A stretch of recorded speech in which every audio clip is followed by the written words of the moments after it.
স্বাগতম জনাইছোঁ ব্যতিক্ৰমৰ এই বিশেষ অনুষ্ঠানটিলে আৰু আপোনালোকে গম পাইছে যে আমি প্ৰায় আজিকালি দুপৰীয়া সময়খিনিত একোটা বিশেষ অনুষ্ঠান একোজন বিশেষ ব্যক্তিৰ লগত আমি আপোনালোকলৈ আগবঢ়াওঁ আৰু আজিও এগৰাকী বিশেষ অতিথি আমাৰ লগত জড়িত হৈ আছে এজন যুৱ উদ্যোগী আৰু তেখেতক আমি এডু এণ্টাৰপ্ৰেনাৰ বুলি ক'ব পাৰোঁ তেওঁ শৈক্ষিক ক্ষেত্ৰখনত খুব সুন্দৰকৈ কাম কৰিছে শৈক্ষিক ক্ষেত্ৰখনত কাম কৰি নতুন নতুনকৈ ছাত্ৰ ছাত্ৰীসকলক শিক্ষাৰ বহল পৃথিৱীখনৰ লগত চিনাকি কৰি দিছে আৰু সেইবাবে আজি আমি তেখেতক আমন্ত্ৰণ জনাই আনিছোঁ ব্যতিক্ৰমৰ মজিয়ালৈ ব্যতিক্ৰম মাছটোৱে প্ৰত্যেক দিনাই 12 বজাৰ পৰা ফেচবুক লাইভ কৰিব আৰু এই অনুষ্ঠানত একোজন বিশেষ ব্যক্তিক আমি আপোনালোকৰ লগত চিনাকি কৰাই দিম মোৰ লগত আছে মোৰ সহযোগী আজি আমি আমন্ত্ৰণ জনাই আনিছোঁ অভিষেক বৰুৱা স্পেক্ট্ৰাম এটা চিনাকি নাম যিসকলে শিক্ষাৰ লগত জড়িত যিসকলে ছাত্ৰ ছাত্ৰীক এখন শিক্ষাৰ বহল পৃথিৱীলৈ লৈ যাব বিচাৰিছে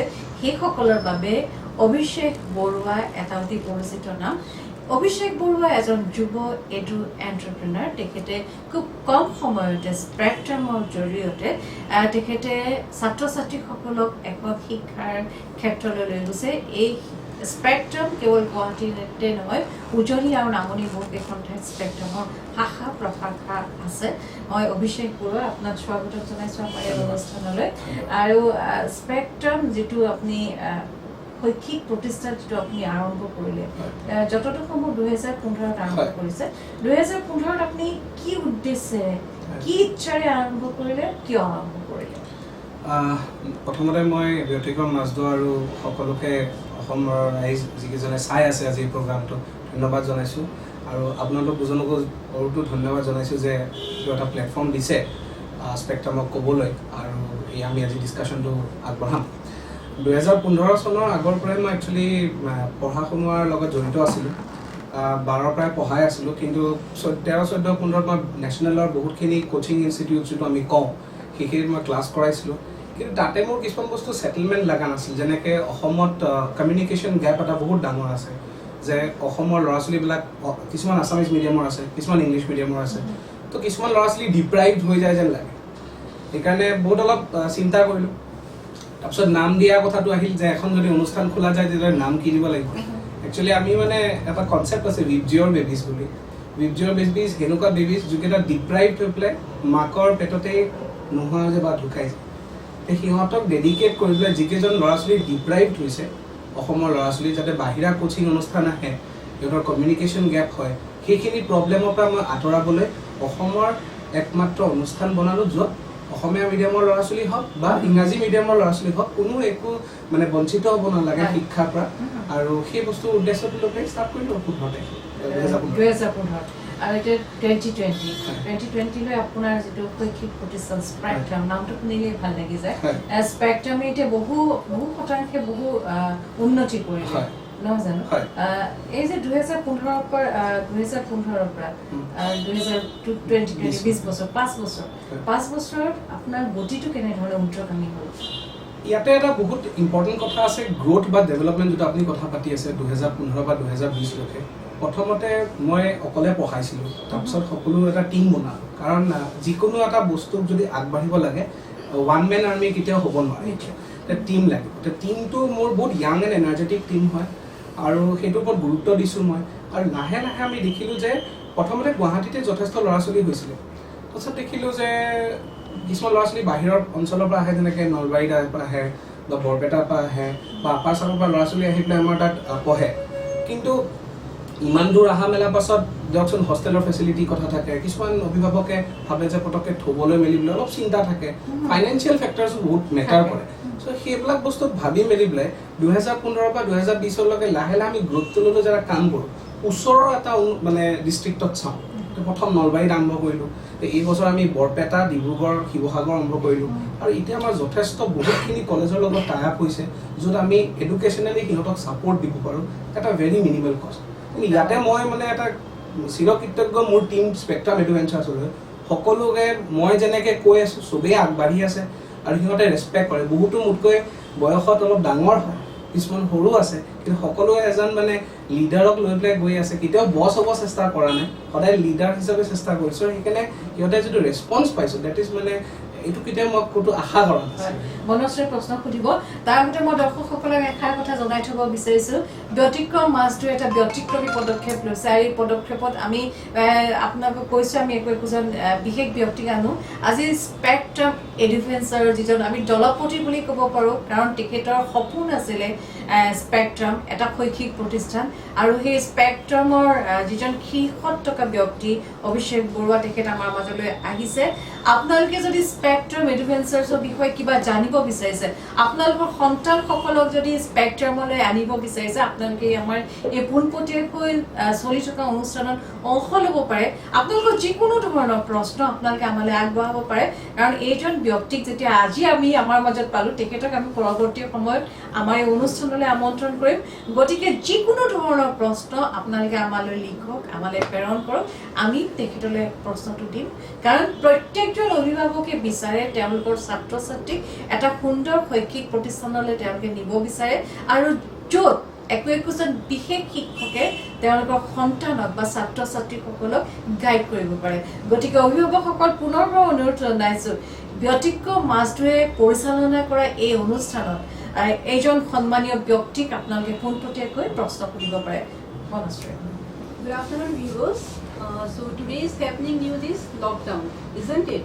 So like our daily schedule has going little slow, but one thing that can't be slow ever, that is learning process. So we have today with us Mr. Abhishek Borua sir. So thank you so much sir for giving us your valuable time. So as all of us in the same state of mind, living and all, so my first question to you is that what do you think about the psychological effects of the students during this lockdown period? It's a very important question to be remarkably throughout the entire student community of entire India or Assam. I think it's the same thing. Psychologically, maybe they are a bit down, because when you talk about normal students going to schools and classes, I saw a very, very beautiful ad of Lenovo company that day. I saw up at that they were saying that students were shouting the names of teachers, but there were no teachers. So that was something very that completely sensed my point, and I was completely observant of the fact that why the students are getting psychologically a bit more down. But you can't say in that particular aspect, because online education is also available today. In order to grow ourselves more technically, we have to adapt and upgrade ourselves in every aspect, whatever be the nooks and corners of the globe. So in that particular issues, if we are educating ourselves in online patterns, I think the students might be a bit on a less of a psychological effects. But although there is a tendency, February or March there will be matriculation examinations and class 12 examinations, and after that immediately 1 or 2 months they are always on the pattern ki let's have hope for a result, or entrance examinations are also knocking at the door in the month of March and April, nothing happened. So maybe the students are a bit down, but motivation from self is a very important thing which the students must acquire so that they can develop during this particular phase. Yeah, exactly, sir. I also appreciate this thing, online classes and all. But how do the students who are not able to take these online classes, actually, all of us don't have these smartphones, or if we have also, we are not very much well aware of these things, uses and all. So are they feeling some kind of drawbacks, or psychologically they are thinking how we will manage after this lockdown period? It's very true also. That's one of the most common things that has been asked by many of the parents of our institute also, that whether there will be, every person who is completely admitted to a particular institute might not have a smartphone, first of all. But as I told one thing, that we have to upgrade ourselves. If you look technically, we are still down. We were down in the production of PPE kits also. But now we are gradually we have just increased our tendency, and if we are able to do that also in the economic field right now, we can also do in the field of education. And education has to be one of the most important sectors. That was one told by Dr. Abdul Kalam also, late Dr. Abdul Kalam. What I feel technically, if the students are feeling deprived, then they should come to us. Because I myself, as an entire ambassador of this particular team, Spectrum Interventions, is completely looking forward to the situation that whenever there is when we are having a point, we say that when a particular pot is there's a pot and there's a crack, then we always say that there are some problems. But if you observe, unless there is a crack, light cannot come as a hoop. Exactly. Very genuine thing. So when we are getting this opportunity of lockdown, let's upgrade ourselves. We might not have smartphones, we might have some computers, we might have digital media also. Vyatikraam is well expert and versed in this particular point. Digital media, then normal media, everything. What the process might be on a bit tediously not so important as of now, but slowly and slowly we have to upgrade, and then only we can compete with the students of other institutes starting in India or abroad.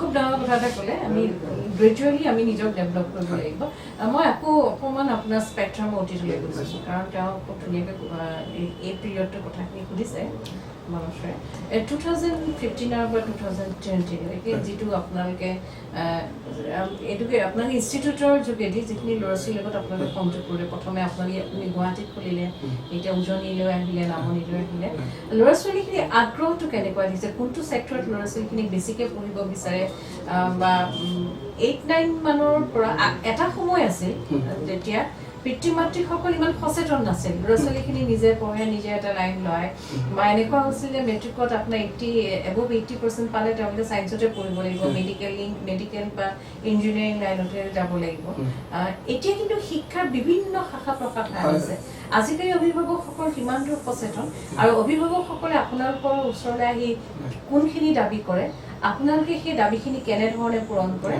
আৰু gradually এই গ্ৰাফডাল কেনেধৰণে ওপৰলৈ উঠি গৈছে এইটো বহুত ডাঙৰ প্ৰশ্ন এটা কৰিলে আপুনি আজি যে মানে কেনেকৈ আমি মানে পেৰেণ্টছক যিটো আজি এছপেক্ট আছে কেনেকৈ আমি হেণ্ডেল কৰোঁ যেনেকৈ ছাপ'জ আপুনি এটা কথা ক'লে যে এজন ষ্টুডেণ্ট আহিলে ষ্টুডেণ্টৰ আগ্ৰহটো for sign of a particular student মই যিটো ভাবোঁ ইমান অভিজ্ঞ আছে 10 বছৰ দি পঢ়াই আছোঁ যে মানে কোনটো পইণ্টত মই গম পাওঁ 7ৰ পৰাই গম পায় অলপ 7-8 মানৰ পৰাই গম পায় এজন ষ্টুডেণ্টক যে সি বা তাই কোনটো দিশলৈ আগবাঢ়িব পাৰে আজি ব্যতিক্ৰমৰ এই ডিজিটেল প্লেটফৰ্মৰ মাধ্যমেৰে মই সকলো অভিভাৱকক এটা বিনম্ৰ অনুৰোধ কৰিছোঁ যে কেতিয়াও নিজৰ ল'ৰা ছোৱালীক ফ'ৰ্চ নকৰিব যে তই ছায়েন্সে পঢ়িবি মেডিকেলত ইঞ্জিনিয়াৰিঙৰ এটা পেটাৰ্ণ থাকিব ছায়েন্সত যোৱাৰ পিছত মেডিকেল বা ইঞ্জিনিয়াৰিং তাতেও এটা কথা আছে ছায়েন্স পঢ়িলেই যে ডক্টৰ বা ইঞ্জিনিয়াৰ মানে আপুনি ডাক্তৰ এজন বা অভিযান্ত্ৰিক হোৱাটো কোনো এটা মানে কম্পালচাৰী কথা নহয় মই আজিলৈকে এটা বস্তু সকলো ষ্টুডেণ্টক যেতিয়া আমাৰতো ছায়েন্স কলেজ হয় বা ছায়েন্সৰ লগত ৰিলেটেড তো মই যেতিয়া ষ্টুডেণ্টছক কি অভি চবে কয় কেইজনে ডক্টৰ হ'ব তাত হাত থাকে কেইজনে অভিযন্তা হ'ব তাত হাত থাকে কেইজন শিক্ষক হ'ব কোনো হাত থাকে বৰ ডাঙৰ প্ৰশ্ন কিন্তু অসমত এতিয়াও শিক্ষকৰ বহুত এটা ডাঙৰ স্কেৰচিটি আছে তো সেই বস্তুতে মই দেখা পাওঁ যে ল'ৰা ছোৱালীবিলাকক ফিক্স কৰি দিব নালাগে যে তই 60 to 80 পালি তই কমাৰ্চ বা আৰ্টছ পঢ়িবি আৰু 80%ৰ অলপ ওপৰত পালি তই ছায়েন্স পঢ়িবি কাৰণ কিছুমান মোৰ নিজৰ এজন ভাইটি আছে কাজিন সি 97% পাইছিলে কিন্তু সি ছায়েন্স শিকিছিলে মোৰ দ্বাৰা নহ'ব টেকনিকেলি বৰ্ডৰ ক্লাছ 10 লেভেললৈকে আমাৰ গোটেই এডুকেশ্যন চিষ্টেমটো এনেকুৱা যে ক্লাছ 10লৈকে সকলো বস্তুতে অলপ অলপ বস্তু জনাকৈ বনাই থৈছে চ' যাতে আমি অলপ ৱেল ভাৰ্ছ থাকোঁ এতিয়া পানী এক্সপাৰ্ট থাকে সেই বস্তুটো যেনেকৈ আজি যদি কোনোবাই পানীৰ ফৰ্মুলা বুলি কয় H2O বুলি চবেই জানে ক'ব নালাগে এতিয়া কাৰণে আপুনি ডিগ্ৰী ছায়েন্স পঢ়িব নালাগে জানে এটা সামান্য কথা কিন্তু সেই বুলি আমি যে ফ'ৰ্চ কৰি দিম যে 85 বা 90% পালি তই ছায়েন্স পঢ়িবি সেইটো নহয় ইচ্ছাটো কি ইচ্ছাটো পূৰণ কৰিব যাওঁ কাৰণ ইচ্ছা যদি পূৰণ নহয় পিছত ছাত্ৰ ছাত্ৰীগৰাকীৰ অলপ মনত ডিপ্ৰেশ্যন আহে মাক দেউতাকৰো অলপ ডিপ্ৰেশ্যন আহে তো ফুল বহুত মানে পেৰেণ্টছবিলাক আৰু ছাত্ৰ ছাত্ৰীও মিলা জুলা কৰি পেলাই শিক্ষকবিলাকক সুধি অকল এটা কথা নহয় ইটছ এ ট্ৰায়েংগল আপোনাৰ পেৰেণ্টছ থাকিব এইপিনে টিচাৰ্ছ থাকিব এইপিনে ষ্টুডেণ্টছ থাকিব এই তিনিটা ট্ৰায়েংগলৰ ভিতৰত এটাও যদি কাট খাই যায় তেতিয়া অ'পেন হৈ যাব তো সেই হিচাপত তিনিজনৰ মিলা মিছা চলাই পেলাই এজন ষ্টুডেণ্টৰ দিশত লৈ যোৱা যায় আৰু আমাৰ টিম সেইটোৱে কৰি আছে খুব ডাঙৰ কথা এতিয়া আপুনি ক'লে যে আমি জানো ডক্টৰ ইঞ্জিনিয়াৰ কিন্তু এতিয়া ফিজিক্স হওক কেমেষ্ট্ৰি হওক এই বিষয়বিলাক লৈ ভৱিষ্যতৰে গৱেষণাৰ বহুত থল আছে উচ্চ শিক্ষাৰ বহুত থল আছে যিখিনি আমাৰ ডক্টৰ ভৱেন্দ্ৰনাথ শইকীয়া ছাৰ লক্ষীনন্দন বৰাদেৱ বা যিসকল পণ্ডিতে কৰি দেখুৱাই গ'ল যে গৱেষণা কৰি কিমান দূৰ আগবাঢ়ি যাব পাৰে নহয় জানো অসমৰ ছাত্ৰ ছাত্ৰীসকলে এই কথাবিলাক ভাবেনে বা আপোনালোকে হায়াৰ ছেকেণ্ডেৰী লেভেলত এই কথাবিলাকক লৈ স্পেক্ট্ৰামে ল'ৰা ছোৱালীখিনি কেনেকৈ গাইড কৰে আচ্ছা ইয়াতে এটা বহুত আপুনি বঢ়িয়া প্ৰশ্ন কৰিলে যে গৱেষণাৰ ক্ষেত্ৰত এইটো বস্তু কিন্তু আমাৰ অসমত মই কওঁ এতিয়াও অকণমান লেক আছে কিন্তু নতুন যোনটো জেনেৰেশ্যন মই জেনেৰেশ্যন পাই আছোঁ 5 বছৰৰ আগৰ ল'ৰা ছোৱালীবিলাকে অলপ ভাবিছিলে যে ডাক্তৰ হ'ম বা ইঞ্জিনিয়াৰ হ'ম, কিন্তু এতিয়া অলপ ট্ৰেণ্ডটো চেঞ্জ হৈছে। দে ৱান্ট টু বিকাম সাইন্টিষ্ট হ'ব বিচাৰিছে, ৰিচাৰ্চ কৰিব মন গৈছে। কিন্তু আমি খালি JEE আৰু নীটৰ কাৰণে নহয়, KVPI বুলি এটা পৰীক্ষা আছে, আজি অসমৰ ছাত্ৰ ছাত্ৰী গমেই নাপায়। খুব গুৰুত্বপূৰ্ণ কথা এটা ক'লে, তেখেতে আকৌ এবাৰ ক'ব। সেইকাৰণে কৈছোঁ এই অনুষ্ঠানটো পোনপটীয়াকৈ চাই আপোনালোকে এজন ব্যক্তিৰ লগত প্ৰশ্ন সুধিব পাৰে। হয়, এটা খুব গুৰুত্বপূৰ্ণ কথা। KVPI বুলি এটা পৰীক্ষা এটা আছে, এতিয়া ক্লাছ 10ত NTSC বুলি দিয়ে, আৰু সেইটো CBSE স্কুলৰ মাজত বহুত পপুলাৰ হয়, কিন্তু যোনটো আমাৰ সেৱা স্কুলৰ মাজত পপুলাৰিটিটো অলপ কম। কিন্তু সেইবুলি টেলেণ্ট নথকাটো বুলিতো নহয়। বা KVPI যিটো পৰীক্ষা আছে সেইটোৰ থ্ৰুৱেদি আপুনি IISc পাব পাৰে। আমাৰ ষ্টুডেণ্ট চিলেক্ট হৈছে তাতে দেই, ক'বলৈ গ'লে আমাৰ ৰিজাল্ট পৰ্টফলিঅ'টো আছে, ষ্টুডেণ্টজন বহুত ভাল আছিলে, মই সৰুৰ পৰাই পঢ়াইছোঁ। তে মই দেখা পাইছোঁ যে KVPI হওক বা ISI বুলি এক্সামিনেশ্যনছ আছে, নেক্সট আছে, তো যথেষ্ট এক্সামছৰ বিষয়ে আমি ট্ৰেইনিং কৰাওঁ। খালি এটা জেগাতে ডিষ্ট্ৰিক্ট নকৰোঁ যে কিছুমান ষ্টুডেণ্টে মোক কয় ছাৰ মই মেথছত এক্সপাৰ্ট হ'ব বিচাৰিছোঁ, পিছত ৰিচাৰ্চ কৰিব। ঠিক আছে, তুমি BMath ক্লাছ কৰা। বহুতে আমি জানো কি BSc মেথামেটিক্স থাকে, বহুতে এইটো নাজানে যে এটা বহুত স্পেচিফিক কোৰ্চ আছে BMath বুলি, bachelor in mathematics, bachelor of science নহয়। আৰু অসমৰ পৰা চিলেক্ট হোৱা এজনী ছাত্ৰী বহুতে নাজানিব পাৰে, এই আজি অনুষ্ঠানটোৱেদি মই ক'ব বিচাৰিছোঁ CMI চেন্নাইৰ মেথামেটিকেল ইনষ্টিটিউট আমাৰ নিজৰ ছাত্ৰী পাইছে। অল অভাৰ ইণ্ডিয়াত মাত্ৰ 95জন ষ্টুডেণ্ট চিলেক্ট হৈছিলে, আমাৰো এজনী ছাত্ৰী চিলেক্ট হৈছে। ৰিজনটো কি, আমি খালি এটা দিশত খালি ডক্টৰ ইঞ্জিনিয়াৰ বুলি নহয়, গোটেইকেইজনৰ চব দিশতে লৈ যাব চেষ্টা কৰি আছোঁ। এইটো খুব গুৰুত্বপূৰ্ণ। Manashree, Okay, sir. Again, I'll come to that online class. Okay. So, since we know we every time don't used to keep our smartphones to our kids. So, like those students who are in class 10 or in 12, they're doing online classes. That is fine. They have to, right? Yeah. So, how about the students? Some schools like who are very small in the age group, Yeah. like 3 to 5 years of age, they are using now smartphones. Parents they are bound to give the smartphones to the kids. So is there any negative impact also? Do you think so? You see, these are two sides of a coin, first of all. Controlled pattern of education is good. You can use the YouTube in two different manners. Genuine point. You can use the Facebook also in two different manners. So the one thing that is very important is that the parents should have a strict vigil on the students. Whether the students will be, what are the students doing? Because when you are very tender at a very tender young age, the students might be going towards a negative area. But we have to keep a vigil on the students. Yeah, okay, they are doing this so and so, whatever the things. Even the classrooms that are being taken, maybe on WhatsApp groups also sometimes. I've seen many schools also opting for WhatsApp videos also. A teacher is teaching on a particular notebook. That has to be completely monitored by the parents. Because as I've told ma'am, it's a triangle. You cannot depend only on the teachers and the students. The parents are also a very important part of it. So if we keep a very strict vigil on the young age students, then I think development of the future will be much more on a better point. And negativity is, I would surely assure the fact that negativity is there, but unless the parents are keeping a strict vigil on it, I think it will be much more better at this point. Exactly, sir. And how about the teachers? Like we are thinking about the students, and we should think about them. So how about the teachers? After lockdown period, they also have to cope up with the curriculum, with the New portions. lessons, So like, what are the suggestions you want to give them? Like, how should they prepare themselves? I have seen many teachers of Assam respecting to all the teacher community, myself being a teacher also, they are saying that it's difficult to conduct live classes, it's difficult to conduct online classes. First of all, I would say that age is not an issue. There is a factor, first important factor, age is not an issue. Second most important factor is that if you want to cope up with the new system of education, which is I think going completely technical as of what we are going for the outbreak, I think the teachers must acquire the reciprocated amount of knowledge. They must acquire that amount of technological advantage. They must also acquire the technical patterns that are necessary for the development of the child. Like you might need to conduct online quizzes so that they are very much attentive. I think many faculties are also doing Zoom classes, what I've seen, and one thing is a very important thing I would like to say. When we teach up Zoom classes, we immediately, on a normal class board, we are writing something on the board and the students are writing them back. But when we turn our back, then the students start talking or doing so many things like that. What happens? But in Zoom class, it's not like that. If someone is sleeping immediately, if the guy or the girl is not answering, the faculty or the teacher immediately comes to know. So that's a more interactive pattern. And on a particular point, you can directly see the faces, the expressions and everything. So that is very important that the teachers must upgrade first of all. The technical advantages must be there, the technical patterns must be clear. Also, I would like to request the government of Assam to specify some curriculum on an objective online pattern. That would help for the development and the entire teacher community, because majority of the teachers are in not only the private schools or the colleges, they are also in the government schools and colleges. They also have to acquire. For that, I think by online system only, the teachers must be educated and made be aware of the situations. এতিয়া COVID-19-ৰ বাবে online ক্লাছেছবিলাক হৈ আছে, আমি সেই সম্পৰ্কত বিভিন্ন ধৰণৰ কথা পাতিলোঁ। আপুনিও কৈছে যে জুম পদ্ধতিত টিচিঙৰ যোগেদি খুব ক্ল'জলি দেখা পায় এগৰাকী শিক্ষয়িত্ৰীয়ে এজন ছাত্ৰ বা ছাত্ৰীক।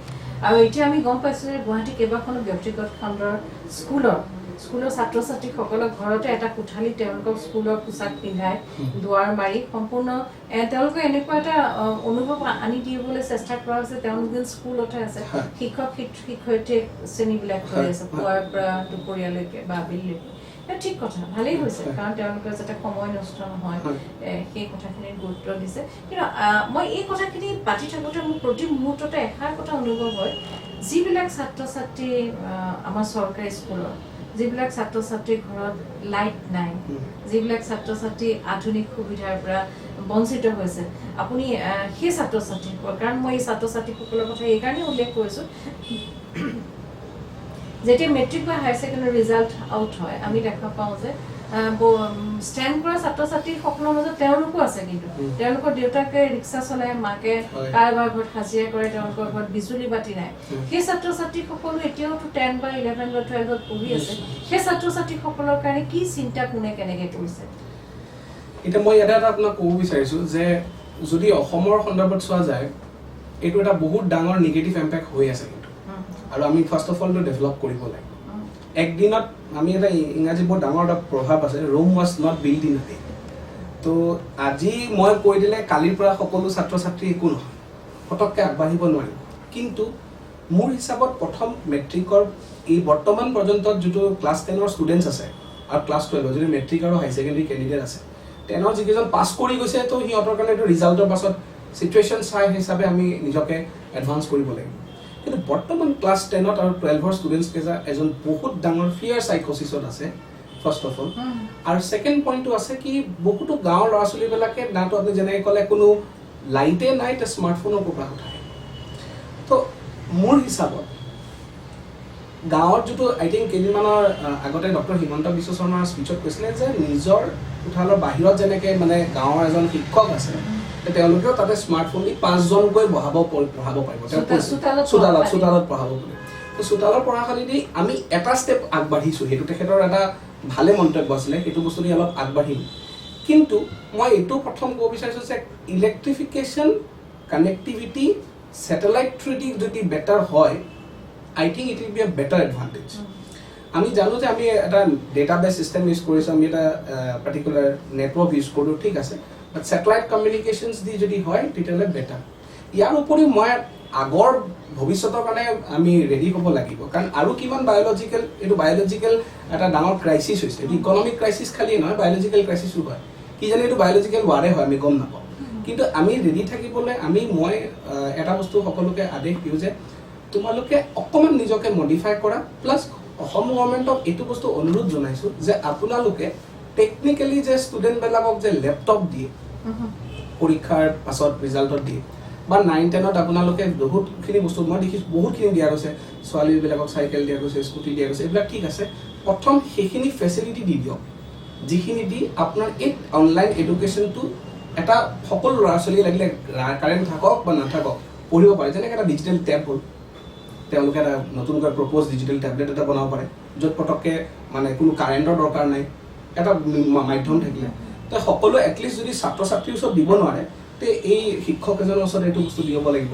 সেই কোৰ্চখিনি যদি তাতে দিয়া যায়, তেতিয়াহে সেই ছাত্ৰ ছাত্ৰীবিলাকে যিকেইজন বঞ্চিত হৈ আছে পিয়'ৰ অনলাইন এডুকেশ্যনৰ পৰা, সিহঁতৰ পৰা বাচি যাব। কিন্তু ইয়াতে মই এটা কথা ক'ব বিচাৰিছোঁ, আমাৰ অনুষ্ঠান যিটো কৰিছোঁ, এতিয়া বহুতখিনি অনুষ্ঠানে আজি অনলাইন ক্লাছ দিছে, কিন্তু মই ইয়াত জুম ক্লাছো বহুতে কৰে। কিন্তু মই অলপ বস্তুটো চাইছোঁ যে জুম ক্লাছত এটা প্ৰব্লেম আছে, যে সকলো সময়তে সবৰে নেট কানেকশ্যনটো ষ্ট্ৰং নাথাকিব পাৰে গুৰুত্বপূৰ্ণ কথা মই সুধিম বুলি ভাবিছিলোঁ এইটো বহুত ডাঙৰ পইণ্ট হয় এইটো ভাবে কি লাইভ ক্লাছ কৰি আছো কিন্তু যেনেকৈ আপুনি সাপোজ ইয়াতে আছে গুৱাহাটীত আছে মেবি কানেক্টিভিটি ভাল মই মানকাছাৰত আছে এক্সেক্টলি বা মই একদম সদিয়াত আছো আপুনি মোৰ লগত কানেক্টিভিটিটো স্যাটেলাইট দিয়ে হৈ আছে সব তো সেইটো অলপ দিগদাৰী হয় তো মই আমাৰ সিস্টেমত কি কৰিছো যিকেইজন ছাত্ৰ ছাত্ৰী মোৰ কন্টেক্টত আছে গোটেইকেইজনক আমি আমাৰ নিজৰ এটা মই অলপ ফিউচাৰিষ্টিক হয় সেইকাৰণে আমাৰ এপটো এই বছৰ নহয় মই যোৱা বছৰে ডেভেলপ কৰিছোঁ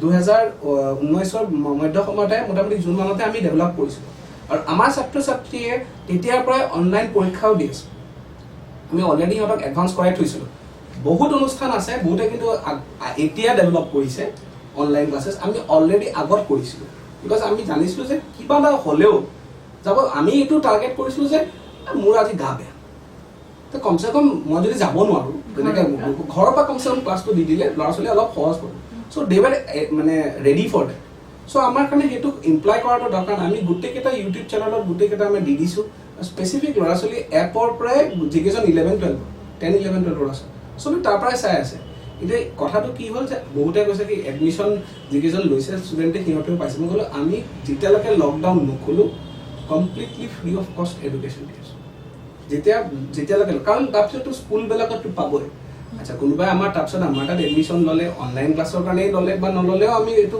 পিছত চাম কিন্তু এজ অফ নাও এডুকেশ্যন এটা বহুত ডাঙৰ স্কেৰচিটি হৈ গৈছে চ' ক্লাছ 10-11-12 যিখিনি মোৰ মানে জোনত আছে যেনেকৈ ছায়েন্সটো মোৰ জোনত আছে চ' সেইখিনিক মই কমপ্লিটলি টোটেল ফ্ৰী এডুকেশ্যন দিছোঁ কোনো 1 টকাও লোৱা নাই সেইটো বস্তুৰ কাৰণে খুব গুৰুত্বপূৰ্ণ এটা কাম খুব ডাঙৰ কাম এটা কৰিছে কাৰণ সেই ছাত্ৰ ছাত্ৰীসকলে ভৱিষ্যতে গৈ কিন্তু আপোনাক মনত পেলাব কাৰণ এতিয়া খুব বিব্ৰত অৱস্থাত আছে মই আকৌ সেই ল'ৰা ছোৱালীখিনিৰ কথা কৈছোঁ 10-11-12 এই 3টা ক্লাছৰ ল'ৰা ছোৱালীখিনি তেওঁলোকৰ পেৰেণ্টছখিনি এতিয়া খুব চিন্তিত হৈ আছে এতিয়া ধৰক CBSE আৰ্টছৰ ছচিয়লজি আৰু জিঅ'গ্ৰাফি এই দুটা পৰীক্ষা হোৱা নাই এতিয়ালৈকে হয় জুলাই 1ৰ পৰা 15 তাৰিখলৈকে হ'ব বুলি কৈছে আৰু তেওঁলোকে যিসকলে বিভিন্ন এক্সামবিলাক অৱতীৰ্ণ হোৱা এণ্ট্ৰেন্স এক্সামবিলাক অৱতীৰ্ণ হোৱাৰ কথা আছিলে সেই ল'ৰা ছোৱালীখিনি কি ফাৰ্ষ্ট অফ অল এই ইমিডিয়েট ষ্টেপত যদি চাবলৈ যায় যিটো চেণ্ট্ৰেল গভৰ্ণমেণ্টে ল'লে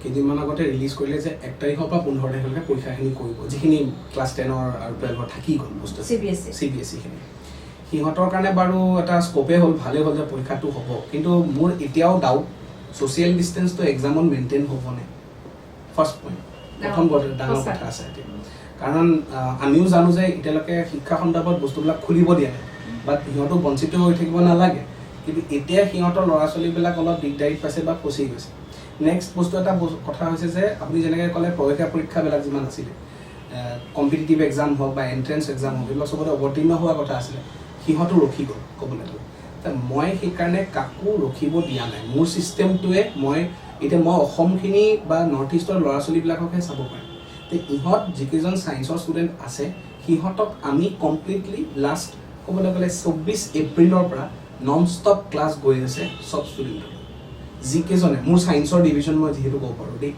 তো ইহঁতৰ কাৰণে JEE বা NEETৰ যিটো প্ৰৱেশিকা পৰীক্ষা আছিলে তাত অৱতীৰ্ণ আপোনাৰ এতিয়া পৰীক্ষাৰ ডেট দিছে জুলাই 18 চ' আমি ডেইলি লাইভ ক্লাছ কৰি আছোঁ আৰু ডেইলি ৰেকৰ্ডেড ভিডিঅ' দি আছোঁ এতিয়া যেনেকৈ ৰেকৰ্ডেড ভিডিঅ'ত এডভান্টেজটো কি মই পঢ়ি ল'লোঁ আৰামছে আৰু আমি লাইভ ক্লাছেছত লিখি মেলি কৰা নাই আমি ডাউটবিলাক পঢ়াই আছোঁ যে ডাউটখিনি কিবা থাকিলে বুজি নাপালে কোৱা কিছুমানে কয় কি 60 দিনীয়া এটা কোৰ্চ লয় ক্ৰেছ কোৰ্চ বুলি কওঁ আমি সেইটোত মানে কি হয় ল'ৰা ছোৱালীবিলাকে অলপ থুলমূল খাই পটাপট পঢ়া যায় এতিয়াতো সময় পাইছে তেওঁলোকে মানে যিকোনো বস্তু এটা বিপদ এটা অপৰচুনিটি ল'লে কিন্তু বহুত ডাঙৰ আগবাঢ়িব পাৰি বহুতে ভাবিব কি আগতে এপ্ৰিলত পৰীক্ষা হোৱাৰ কথা আছিলে উল্টা সময় পাইছেহে আৰু নেশ্যনেল লেভেলত অসমক ভাল কৰক পিছ কিয় ভাবি আছে যদি আপুনি ফ'ৰ চাইড কৰক ফাৰ চাইডত যদি মানুহ এজন হয় নিশ্চয় আগবাঢ়িব পাৰিব পিছ যাবলৈ চিন্তা কৰিব নালাগে অসমক এনেও অলপ ভাবি লয় কি ল'ৰা ছোৱালীবিলাক ইমান মানে টেলেণ্ট নাই পায় এনেকুৱা মইতো নাভাবোঁ মইতো দেখি আছোঁ আজিলৈকে যে ল'ৰা ছোৱালী ভাল অৱতীৰ্ণ আপুনি এটা কথা আপুনি নিজে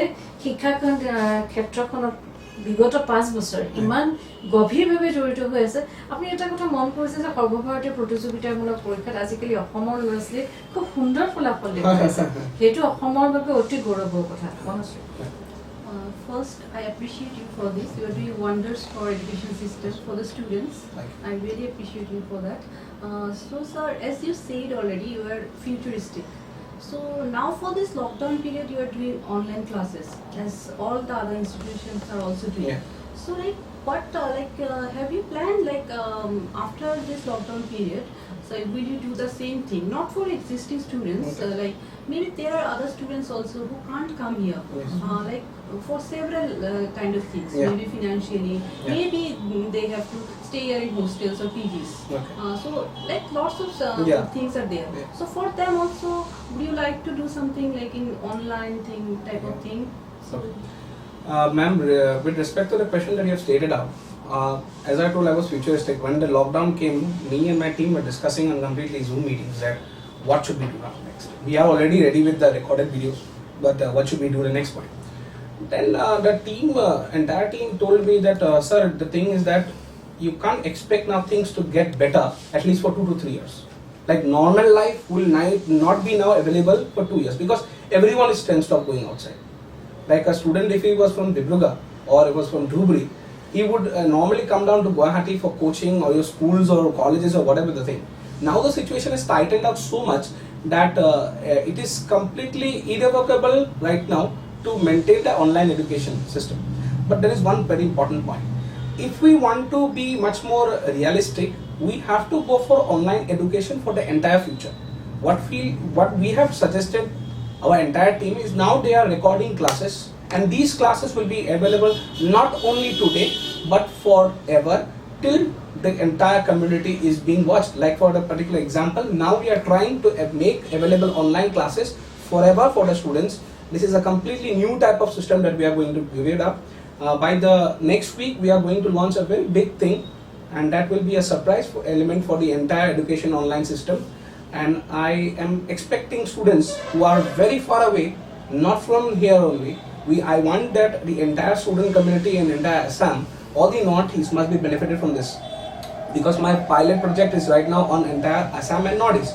But what I'm believing is, if we try to, we have a mentality of system, that system first are incorporated in Delhi or Mumbai and Bengaluru, and then they come back to Assam.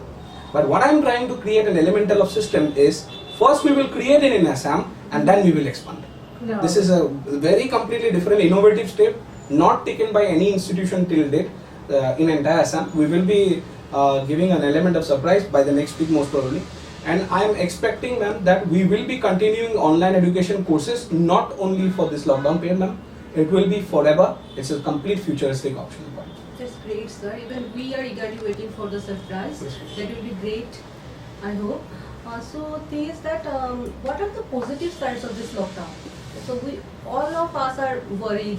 We are thinking, but there are some like as I'm a mother and I have a son. I'm giving him some quality times now. Yeah. I'm also watching his videos. I'm helping his studies and all.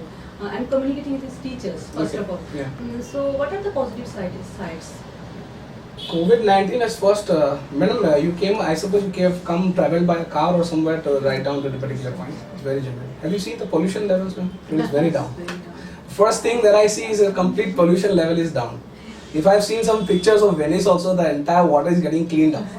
The first important effect is on the environment. Maybe nature wants us to treat nature naturally, not artificially. The first important point. The second most important thing is that what I have seen, whatever you told, ma'am, the same thing has happened to me also. I did not spend some much time, quality time with my parents. I was also a bit much more busy. But as of now, what is happening is that I take my lunch, my dinner anytime, or the breakfast also with my mother. That is my personal aspect.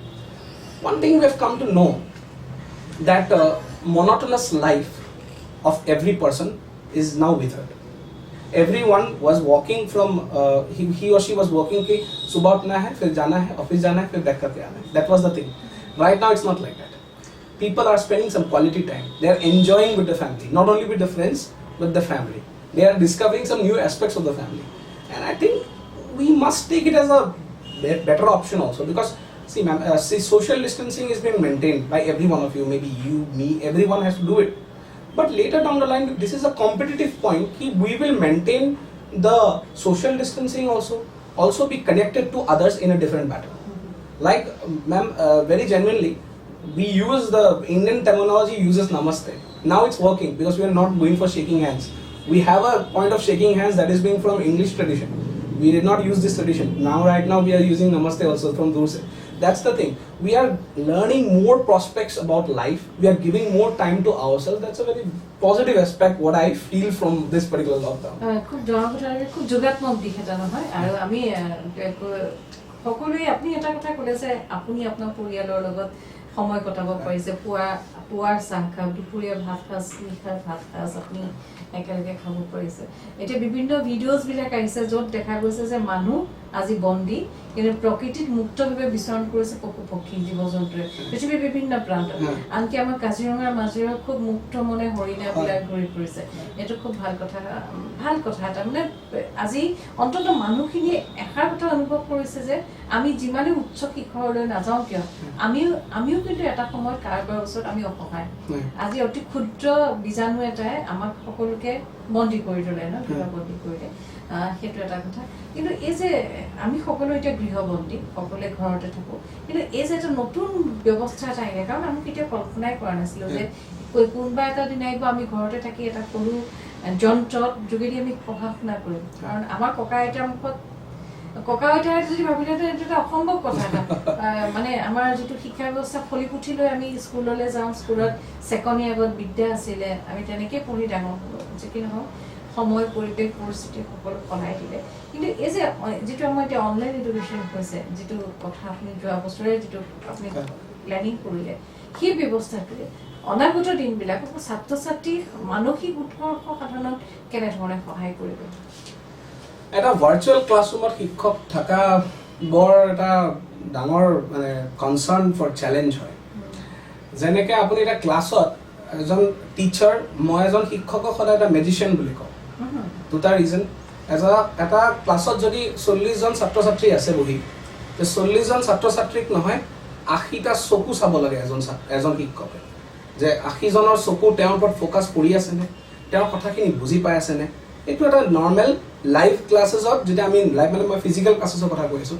As a normal ক্লাছেছত maintain কৰাটো relatively better আছিল কিন্তু virtual ক্লাছেছত যেনেকৈ মই কিবা এটা বস্তু পঢ়ালোঁ এতিয়া ষ্টুডেণ্টছবিলাক অলপ ইণ্টাৰেষ্টেড হ'ল অলপ ভাল পালে সেইখিনি টেকনিকেলি বস্তুটো বুজি পাইছোঁ নাই এইটো অলপ ৰেছপন্সটো পাওঁ দেন এতিয়া নতুন অনলাইন আহিলে এতিয়া বহুত আমি প্ৰব্লেম আজি ডিছকাছ কৰিছোঁ এই কথাখিনিত যে কেনেকুৱা কৰিব কেনেকুৱা নকৰে আটাইতকৈ ডাঙৰ চেলেঞ্জ এজন শিক্ষকৰ কাৰণে এই COVID-19ৰ বাবে যিটো অনলাইন এডুকেশ্যন হৈছে আটাইতকৈ ডাঙৰ চেলেঞ্জটো হৈছে যে শিক্ষকসকলে নিজকে কেনেকৈ ৰেডি কৰি থাকিব যে ভাৰ্চুৱেল ক্লাছৰুমত ক্লাছবিলাক ৰেকৰ্ডেড হোৱাৰ পাছতো ষ্টুডেণ্টছবিলাক এণ্টাৰটেইন হয় ফাৰ্ষ্ট অফ অল ভালকৈ বুজি পায় ক্লিয়াৰিটি হয় থটবিলাকৰ তাৰ কাৰণে ছফিষ্টিকেটেড টেকন'লজি লোৱা দৰকাৰ ফাৰ্ষ্ট পইণ্ট নেক্সট ইণ্টাৰেকশ্যন যিটো থাকে যেনেকৈ মই আজি ইয়াত আছোঁ যেনেকৈ আমি ডিছকাছ কৰিছোঁ যে বহুত দূৰ হ'লে কেনেকৈ হ'ব মই আজি ইয়াত আছোঁ মই কেনেকৈ ইণ্টাৰেষ্ট বঢ়াব পাৰিম সেইটো অলপ টিচাৰ্ছবিলাকে নিজে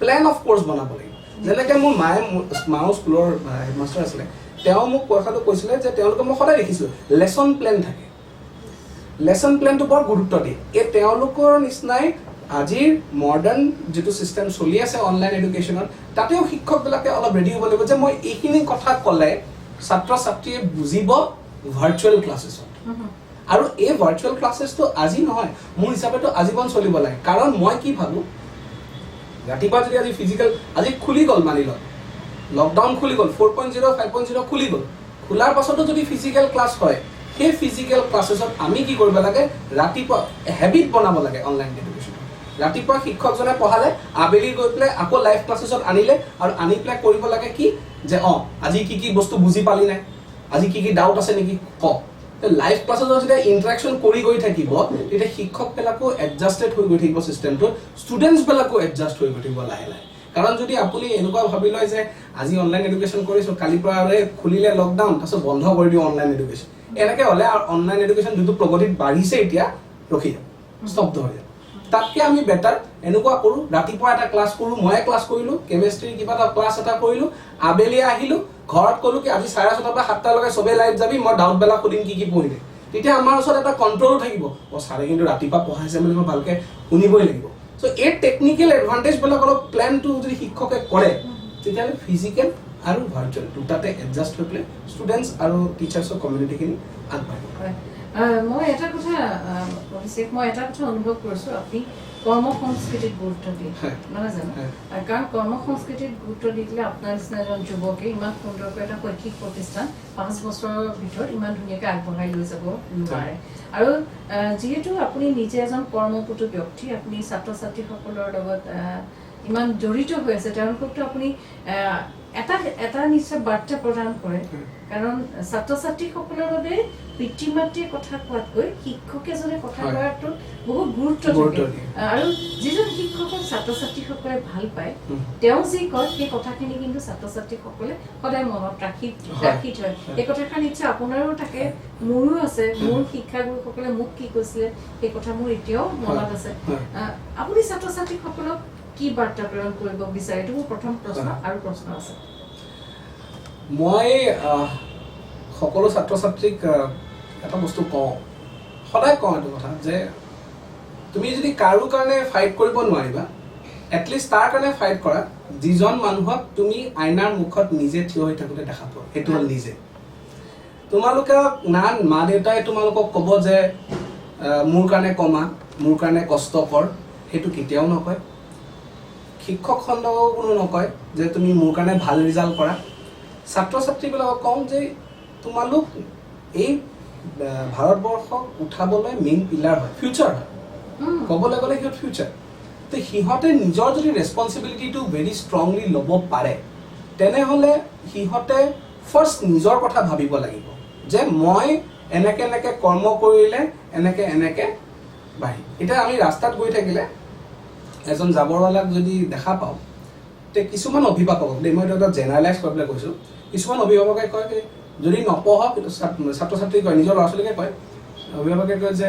যদি নপঢ় চাবি দে এনেকুৱা নিচিনা কাম কৰিব লাগিব বহুতে ভয় পায় তো মই সেইটো নকওঁ মই হ'লে মানে এইটো ক'লোহেঁতেন যে যদি তই ভালকৈ পঢ় তেতিয়া তাৰ কাৰণে এই জাবৰৱালাজনৰ কাৰণে এটা ভাল দিশ এটা ভাল লাইফ বনাব পাৰিব পাৰিবি প্ৰথম বস্তু এইটো তাৰমানে নিজকে প্ৰথম বিল্ড কৰক ল'ৰা ছোৱালীবিলাকে সেইটো সদায় কওক নিজৰ বাবে প্ৰথম চিন্তা কৰিব লাগিব কাৰণ আল্টিমেটলি এই পৃথিৱীত এটা প্ৰতিযোগিতা চলি আছে যিটো আমি ডাৰউইন থিয়ৰী বুলি কওঁ ছাৰ্ভাইভেল অফ দ্য ফিটেষ্ট সেইটো বস্তুত আমি সদায় বস্তুটোত গুৰুত্ব দিব লাগিব ছাত্ৰ ছাত্ৰীক গুৰুত্ব দিবই লাগিব আৰু এইখিনিত নিজক উঠাই মেলি তাৰপিছত পাৰিবাৰিকভাৱে তাৰপিছত সামাজিকভাৱে উঠালে এখন ৰাজ্য বা এখন দেশ আগবাঢ়িব পাৰিব সেইটোৱে মোৰ সদায় এইখিনিতে মই আৰু এটা শব্দ ক'ব মন গৈছে সেইটো হৈছে ৱৰ্ক কালচাৰ কৰ্ম সংস্কৃতি মই প্ৰথমতে কৈছোঁ আপুনি নিজে কৰ্ম সংস্কৃতিক বিশ্বাসী এজন ব্যক্তি এই যে আমি এতিয়া স্থবিৰ হৈ গৈছে প্ৰায়বিলাক মানুহৰ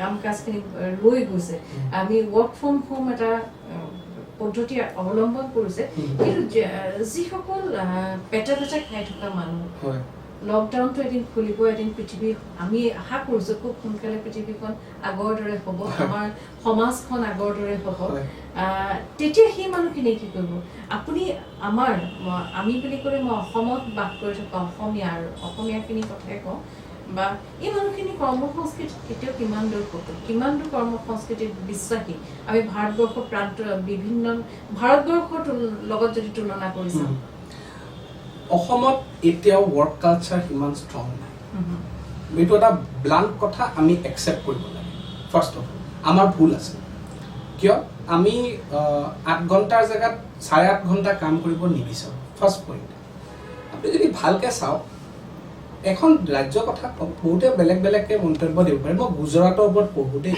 হয় গুজৰাট এখন এনেকুৱা এখন মানে ৰাজ্য যি দানত একো নাপালে কিন্তু ইণ্ডিয়াৰ আটাইতকৈ টপমষ্ট ইকনমিষ্টবিলাক যদি ইকনমিখন যিকেইজনে কণ্ট্ৰল কৰিছে চব গুজৰাটৰ পৰাই আপুনি তাৰপিছত এনেকুৱা এটা জেগাত চাওক য'ত টেম্পাৰেচাৰ খুব বেছি হিউমিড বহুত কষ্ট কৰি চাউথ কিয় চাউথৰ ল'ৰা ছোৱালীবিলাক ইমান ভাল ৰিজাল্ট কৰে মেডিকেল হওক বা ইঞ্জিনিয়াৰিং হওক বা CA পৰীক্ষা হওক বা IAS হওক ACS হওক এইবিলাকত কিয় ইমানখিনি মানে কষ্ট কৰে মানে চ' সেইটো এটা বস্তু আমি দেখা গৈছোঁ সিহঁতৰ মেণ্টেলিটি ষ্ট্ৰেংথ আমি আৰু এটা বস্তু এটা ৰাজ্যক চাওঁ বিহাৰ কওঁতো বহুত পিছ পৰি থকা ৰাজ্য কিন্তু ক'বলৈ গ'লে highest number of CA IAS officers বা IITians বা ক'বলৈ গ'লে মেডিকেল ভাল প্ৰফেচনেলছ, এইমছৰ ডক্টৰ্ছ বা ভাল ভাল সন্দৰ্ভত যিখিনি উঠিছে সিহঁতৰ অঞ্চলৰ পৰা। Reason work culture very very basic core টেকনিকতে সিহঁতে কাম কৰে, সেইটো হ'ল বেছ লেভেল। বেছ লেভেলত হ'ল এটা আনুষ্ঠানিক হিচাপত নহয়, মেণ্টেলিটি।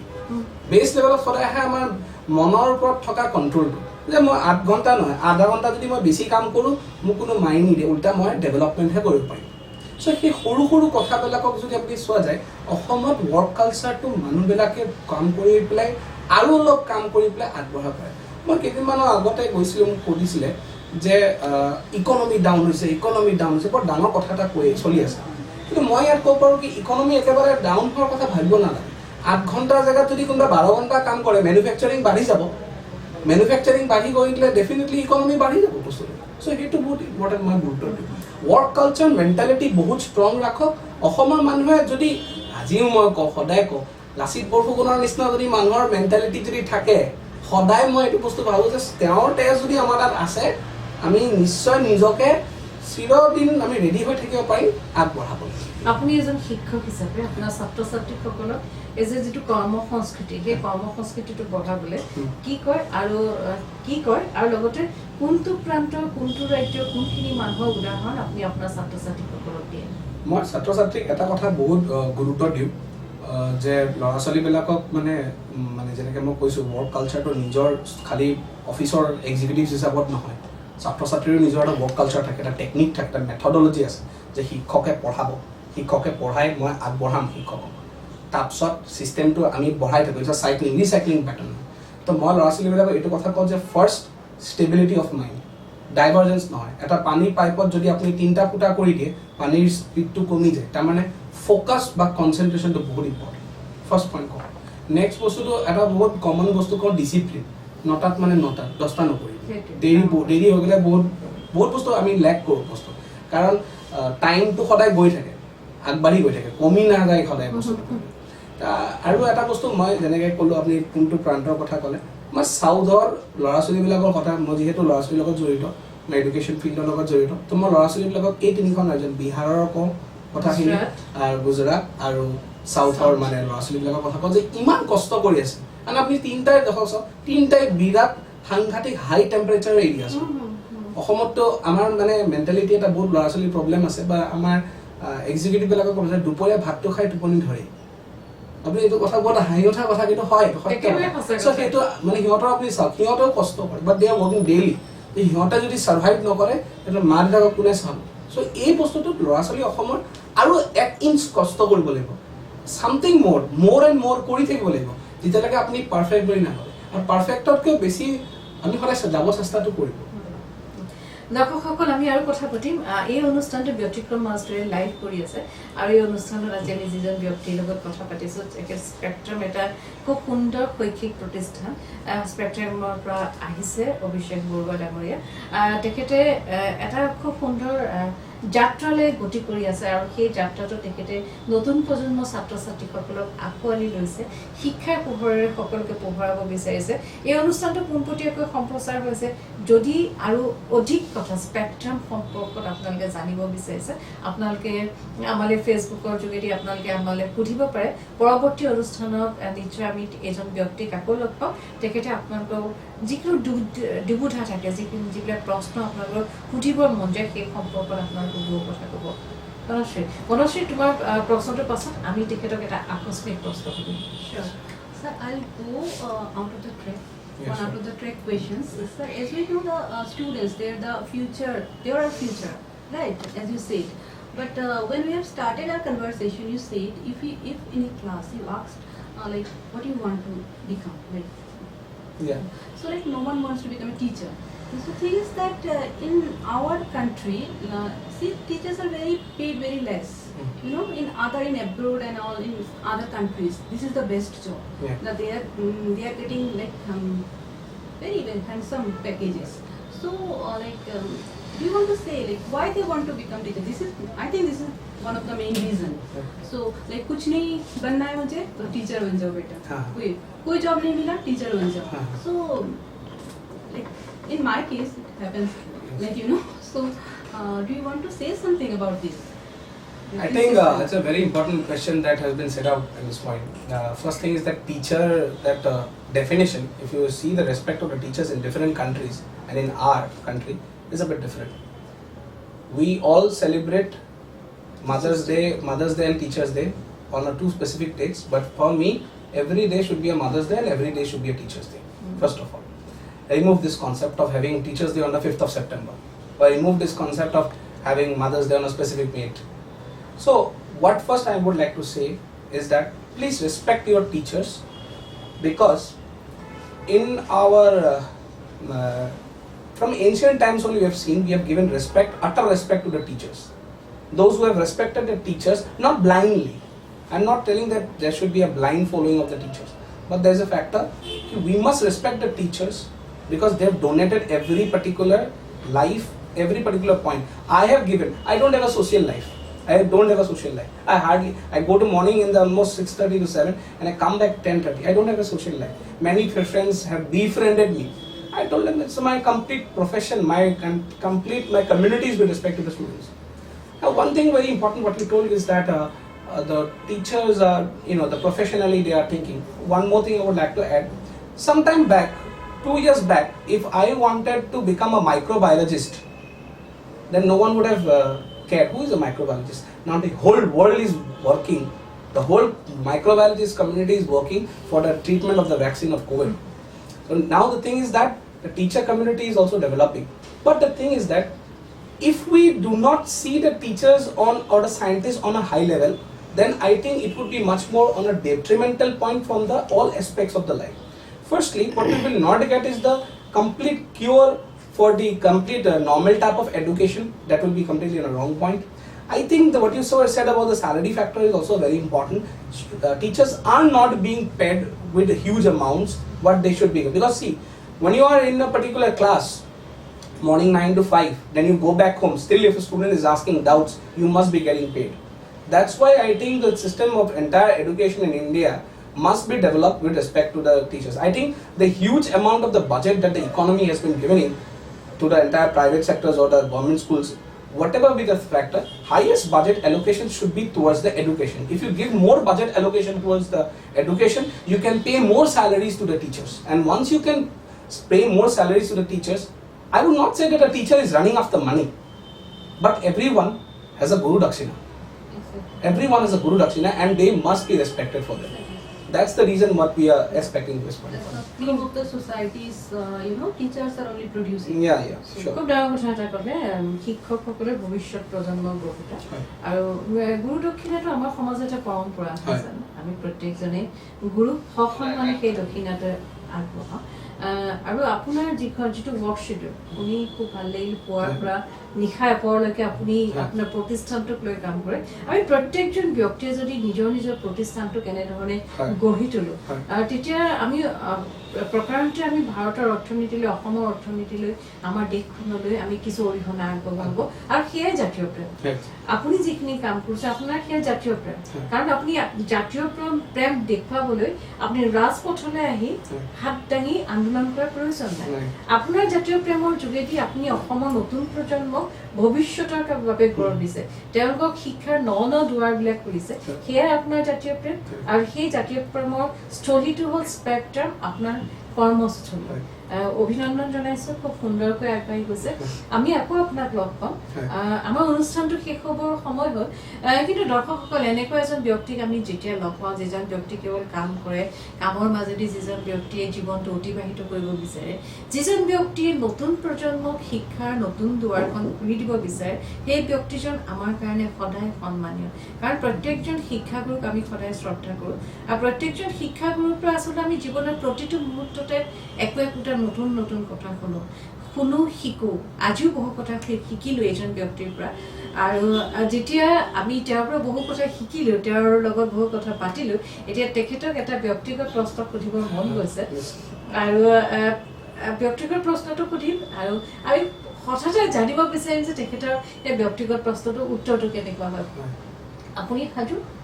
তেখেত সাজু আকৌ এবাৰ কৈছোঁ ব্যতিক্ৰম মাছটোৰ এই পোনপটীয়া অনুষ্ঠানটো আমি সপ্তাহটো সোমবাৰৰ পৰা শনিবাৰলৈ প্ৰত্যেক দিনে 12 বজাত আমি একোজন বিশেষ ব্যক্তি আপোনালোকৰ মাজলৈ আনো আপোনালোকে আমাৰ এই অনুষ্ঠানটো উপভোগ কৰিব আৰু এই অনুষ্ঠানৰ জৰিয়তে আপোনালোকে বিভিন্ন ব্যক্তিৰ লগত কথা পাতিব পাৰিব ডাঙৰীয়া লকডাউন চলি আছে এদিন লকডাউন খুলিব ধৰি ললো আৰু 2 মাহ 4 মাহ 6 মাহ 2020 শেষৰ ফাললৈ লকডাউন খুলিব লকডাউন খোলাৰ পাছত ইমান দিন যে এটা বন্ধ জীৱন এটা আমি গৃহবন্দী জীৱন এটা আমি পাৰ কৰিলোঁ তাৰপাছত নিশ্চয় আপোনাক ক'বলৈ যাবলৈ মন যাব ক'লৈ যাব মন যাব কিয় যাবলৈ মন যাব লগত কাক লৈ যাবলৈ ইচ্ছা কৰিব মই বাহিৰত যাবলৈতো মন গৈ আছে খুব ষ্ট্ৰেছড হৈ আছোঁ এইকেইদিন আৰু কাম যদি এইবিলাক চব পোনপটীয়াকৈ এইবছৰ 2020 শেষ হয় তে তাত এটা ভাৰতৰ ভিতৰত যাবলৈ ইচ্ছা আছে এটা ভাৰতৰ বাহিৰত যাবলৈ ভাৰতৰ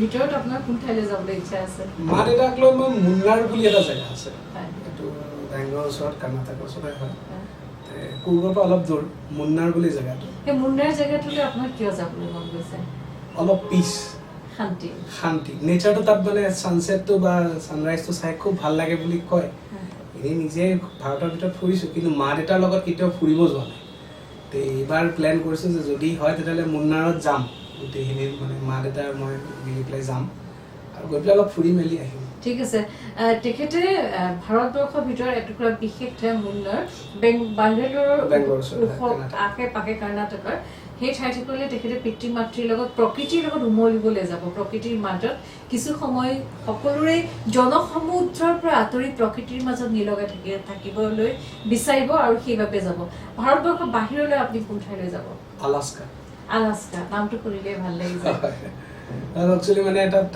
টেম্পাৰেচাৰটো মানে মই অলপ কোল্ড জেগাবিলাক বা ঠাণ্ডা জেগাবিলাক ভাল পাওঁ প্ৰকৃতিৰ অফুৰন্ত ভাণ্ডাৰ আছে আলাস্কাত ভাল পাওঁ তাতে মানে ফ্ৰেণ্ড কেইজনমান আছে আমাৰ লগত কিন্তু আমি যাম বুলি ভাবিছিলোঁ এই বছৰৰ বাবে ভাবিছিলোঁ কি মে' মানত যাম কিন্তু যিটো চিটুৱেশ্যন নহ'ল আমি ভাবিছোঁ অলপ পষ্টপন কৰোঁ চব ঠিক হওক সকলো কাণ্ট্ৰি কৰোণামুক্ত হওক চবেই নৰ্মেল লাইফটো জীয়াওক তাৰপিছত নিশ্চয় তাৰপাছত তেখেতে ভাৰতবৰ্ষৰ বাহিৰলৈ আলাস্কালৈ যাব তেখেতৰ বন্ধুসকলৰ লগত আমি আশা ৰাখিছোঁ তেখেতৰ এই সপোনবিলাক সম্পূৰ্ণ হওক সফল হওক কাৰণ এইজন ব্যক্তিয়ে বেলেগৰ সপোন সফল কৰিবৰ বাবে চেষ্টা কৰিছে কষ্ট কৰিছে এটা টিমক আগবঢ়াই লৈ গৈছে স্পেক্ট্ৰাম এই যিটো শৈক্ষিক প্ৰতিষ্ঠান তাৰ সকলো সদস্য সকলো শিক্ষক শিক্ষয়িত্ৰীলৈ আমি অভিবাদন জনাইছোঁ তেখেতসকলৰ যি কষ্ট যি চেষ্টা সেই চেষ্টাক আমি শ্ৰদ্ধা জনাইছোঁ আপোনালোকে আমাৰ ছাত্ৰ ছাত্ৰীসকলক আগুৱাই লৈ যাব লাগিব আৰু এনে এজন যুৱ উদ্যমী দলপতি পাইছে তেখেতৰ নেতৃত্বত আপোনালোক আগবাঢ়ি যাওক আৰু আমি আশা ৰাখিম স্পেক্ট্ৰামে অনাগত দিনবিলাকত আমাৰ সমাজলৈ নতুন নতুন বহু প্ৰতিভাধৰক আগবঢ়াই লৈ যাব আমাৰ অনুষ্ঠানটো আমি এতিয়া ইমানতে সামৰণি মাৰিছোঁ অভিষেক বৰুৱা ডাঙৰীয়া আপোনাক পুনৰবাৰ আমি ধন্যবাদ জনাইছোঁ আৰু আপুনি ইমান কামৰ মাজতো বহু কাম আপুনি কৰি থাকে ইমান কামৰ মাজতো যে আজি আমাৰ ব্যতিক্ৰমৰ মজিয়ালৈ আহিলে তাৰ বাবে আমি আপোনাৰ ওচৰত ধন্যবাদ মোৰ ফালৰ পৰাও ধন্যবাদ ব্যতিক্ৰমৰ মাজত আপোনাৰ সকলোকে মই ধন্যবাদ জনাইছোঁ আৰু সমগ্ৰ ফেচবুকৰ বা মানে গোটেই ডিজিটেল প্লেটফৰ্মকে মই সমগ্ৰকে অনুৰোধ জনাইছোঁ যে COVID-19 লৈ ভয় নাকক ঘৰতে থাকক সতৰ্ক হৈ থাকক আৰু ছেফ থাকক ধন্যবাদ